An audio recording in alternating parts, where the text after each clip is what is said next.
Les coulisses du BIS, c'est le regard des communicants sur l'actualité économique du jour. Avec nous ce soir, Frédéric Fougera, directeur de la communication chez Foncia. Bonsoir Frédéric. Bonsoir Pauline. Patrick Bonin, directeur général de l'agence GIN. Bonsoir Patrick. Merci Bonsoir. à tous les deux d'être avec nous. L'actualité du jour, bien entendu, c'est LVMH qui signe là la plus grosse acquisition de son histoire en rachetant Tiffany, un peu plus de 16 milliards de dollars. Forcément, c'est un bon coup pour Bernard Arnault, cette acquisition qui est officialisée aujourd'hui. Frédéric Fougera. C'est un super coup, c'est même plusieurs coups. Vous dites, vous avez donné les chiffres, c'est un super coup business, ça c'est incontestable. C'est, je crois, la plus grosse acquisition de son histoire. LVMH. Il a dû relever son offre. Il avait fait une première offre qui avait été refusée. Il a relevé son offre, Bernard Arnault. Rien n'arrête LVMH, ni Bernard Arnault, mais je pense que c'est aussi un super coup image et com. Ça montre d'abord, ça réaffirme, et il n'est jamais... Il n'est jamais mauvais de le réaffirmer, la toute-puissance de ce groupe. Ça montre aussi sa capacité à racheter des marques iconiques tout en créant des nouvelles marques quand il crée Fenty avec Rihanna. Et puis j'ai envie de dire, c'est presque un coup politique, diplomatique, en rachetant une marque. Déjà, c'est la France qui s'impose aux États-Unis face à un président gorgé de certitudes et de prétentions. Et ben voilà, maintenant Tiffany, c'est chez nous. Où ça va un coup politique et diplomatique, carrément. Oui, carrément. Puis il rachète une marque iconique, j'allais dire, du cinéma américain. Non, mais presque. Ouais, mais une marque quand même qui avait besoin d'un petit coup de peinture, peut-être. Tiffany n'est plus forcément ce qu'il était, Patrick Bonin.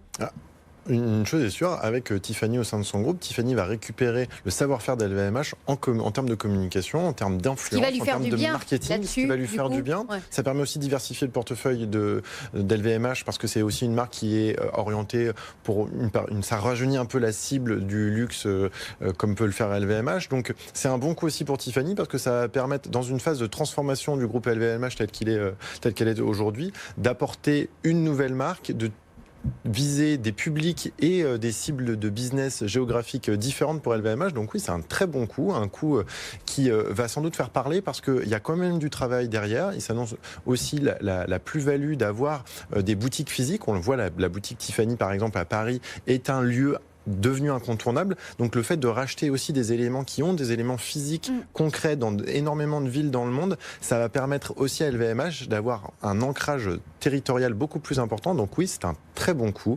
Maintenant, il y a un vrai travail de restructuration de sa marque. Il y a un vrai travail aussi d'intégrer une marque en plus, plus de la 70e marque au sein d'un portefeuille qui a énormément de marques. Donc il y a un vrai travail de communication. C'est la 76e marque, je crois, pour le portefeuille d'LVMH. LVMH qui avait fait d'autres acquisitions, il y a des comparaisons qui sont faites avec Bulgari, par exemple. On peut comparer justement, et du coup LVMH qui a donné un petit coup de jeune à Bulgari et qui a permis de relancer une marque. Il peut faire pareil avec Tiffany ?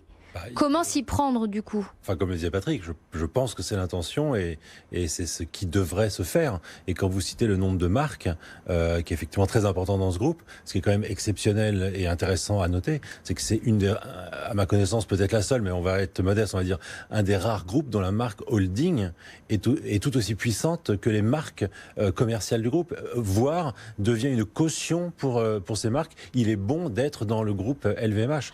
Donc c'est quand même quelque chose de très fort et très puissant. Ça a servi Bulgari et je ne pense pas que ça va desservir Tiffany. Vous parliez du film avec Audrey Hepburn, bien entendu, Breakfast at Tiffany. Il y a une histoire, on parlait d'image, de communication, bien entendu. C'est chic d'avoir aujourd'hui Tiffany dans son portefeuille.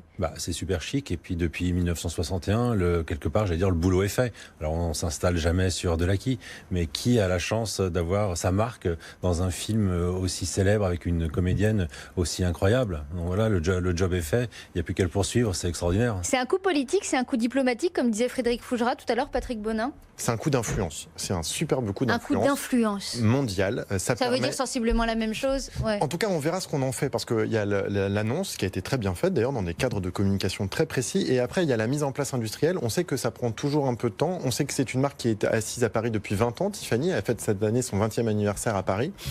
C'est une marque qui va devoir aussi s'intégrer dans un portefeuille d'un très grand groupe. il y a du travail, un travail qui s'annonce évidemment complexe, mais un travail qui va être assez facilement réalisé parce qu'aujourd'hui, un groupe comme LVMH a l'habitude de racheter des marques et de les intégrer. Donc, ça s'annonce un très bon coup. Allez, autre sujet, on était obligé d'en reparler là. On revient sur la présentation ratée du pick-up électrique de Tesla. C'était juste avant le week-end. La vidéo est devenue virale, hein, où on y voit un collègue d'Elon Musk envoyer des éléments sur le pick-up et les vitres se cassent.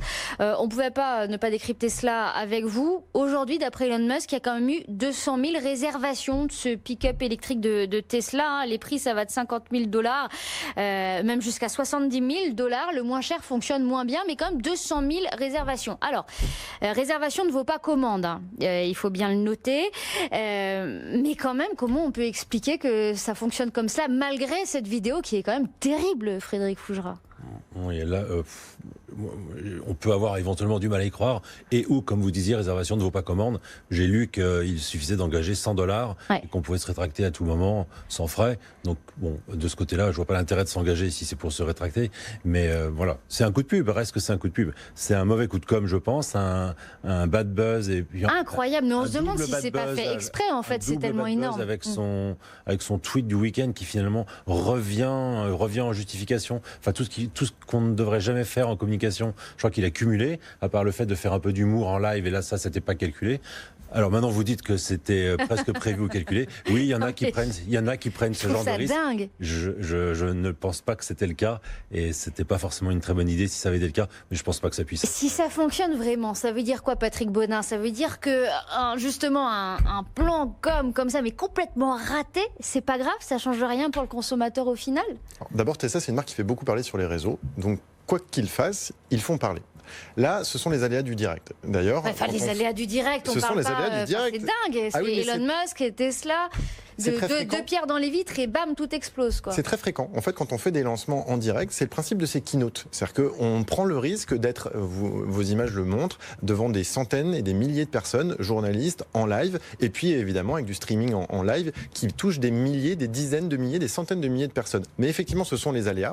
Et là où ce sont encore plus les aléas de la communication, c'est que c'est une marque et c'est un personnage qui a toujours voulu insister sur ce fait, sur cette mise en scène personnelle. Et donc, il y a un risque énorme. Moi, je pense qu'il ne l'a pas du tout fait exprès. D'ailleurs, il a plus ou moins bien rebondi avec une forme d'humour, mais il n'avait pas d'autre choix.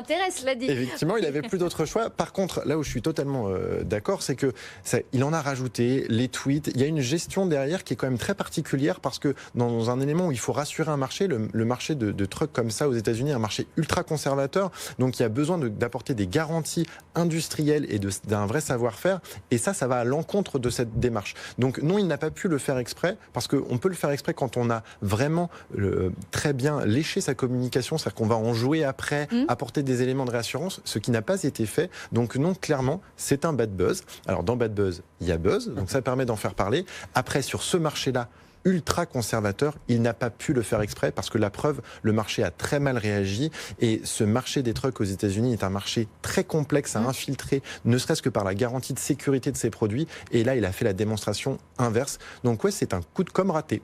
Il les cumule quand même, Elon Musk, Frédéric Fougera. Depuis quelques mois, il est surveillé, notamment ses tweets, par le gendarme de la bourse américaine. Comment un tel géant peut se planter à ce point-là, Frédéric Fougera? Je ne sais pas si c'est à ce point-là, mais c'est vraiment ce qu'on vient de dire. Quand on est trop dans la communication, et s'il n'y a pas... alors souvent on dit la communication, il faut qu'il y ait du contenu derrière.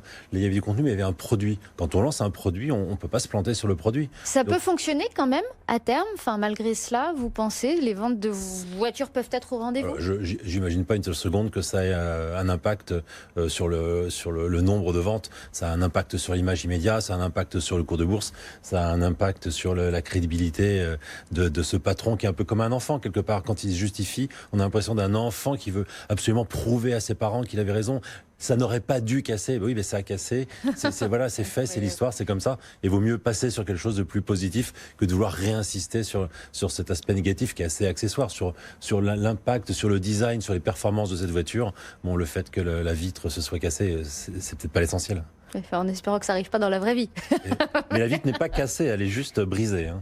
Frédéric Fougera, directeur de la communication chez Foncia. Patrick Bonin, directeur général de l'agence GIN. Merci à tous les deux d'avoir été avec nous ce soir. d'ailleurs, pour revenir notamment sur ces images du pick-up électrique de Tesla juste avant le week-end.